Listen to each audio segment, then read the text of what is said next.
Welcome to all on this channel जिसका नाम है फैक्ट्स एंड लॉजिक्स। सभी बच्चों को बहुत बहुत स्वागत है और उम्मीद है कि जो जो क्वेश्चन हमने आपको सिंगल सिंगल करके वीडियोस बना के दिए आपको बहुत आराम से समझ आ रहे होंगे। फिर भी कोई प्रॉब्लम है, कोई प्रॉब्लम आती है, आप लिख सकते हो हमें इसमें, आप हमें वो हमारे सजेशन बॉक्स जो है जिसको हम क्या बोलते हैं कमेंट्स में आप लिख सकते हो। और आपका जो भी हमें लगता है कि जेन्युइन अगर क्वेश्चन तो उसका फिर से हम हल बनाएंगे, ऐसा कोई टेंशन नहीं है। हमारा काम ही है और हम आप ही के लिए काम कर रहे हैं। अच्छा, अगर हम बात करते हैं 8.2 की ट्रिग्नोमेट्री तो उसमें एंगल बेस्ड क्वेश्चन कुछ इस टाइप के भी हैं जो बहुत मजेदार क्वेश्चन है। ये सबसे अच्छे क्वेश्चनों में से एक है जो बहुत जल्दी भी हो जाते हैं और इनमें कोई मार्क्स भी नहीं कटता।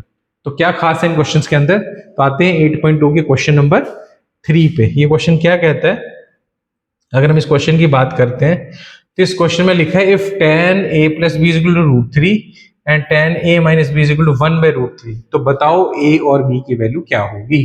बहुत सिंपल है। अगर tan a plus b is equal to √3 है तो आपको पता है किसका tan √3 होता है, 60 डिग्री का। तो हम बोल सकते हैं a plus b is equal to 60 degree की बात हो रही है। ये यहां से रिजल्ट निकलता है।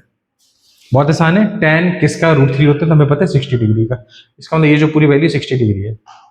सिमिलरली सेकंड पार्ट में लिखा है tan a minus b is equal to 1/√3 तो किसका tan 1/√3 होता है, 30 डिग्री का। तो हम लिख सकते हैं a minus b is equal to 30 degree. तो ये दो आपके पास इक्वेशंस आ गई हैं, दो ही वेरिएबल है, मतलब a और b की वैल्यू ढूंढनी है और दो आपके सामने इक्वेशंस है, तो उनको सॉल्व करो, आ जाएगा आंसर।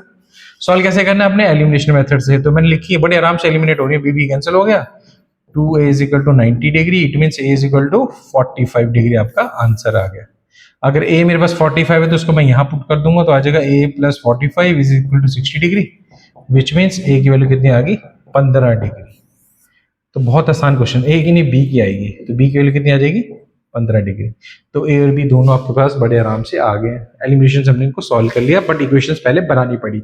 बनाएगी कैसे, कैसे बननी इक्वेशंस, हिंट आपको दिए हुए हैं, किसी एक चीज की वैल्यू दी हुई है, वहां से आपको पता चल जाएगा वो एंगल कितना है। ऐसे दूसरे की भी दी होगी, वहां से भी आपको एंगल पता चल जाएगा। वो जो दो इक्वेशंस आएंगी दो वेरिएबल में, उनको आपने एलिमिनेशन से सॉल्व कर लेना है और आपके सामने आंसर आ जाएगा। बहुत आसान क्वेश्चन है, ऐसे और क्वेश्चन की भी प्रैक्टिस आपको करनी चाहिए। एग्जाम्पल्स दी हुए बुक के अंदर।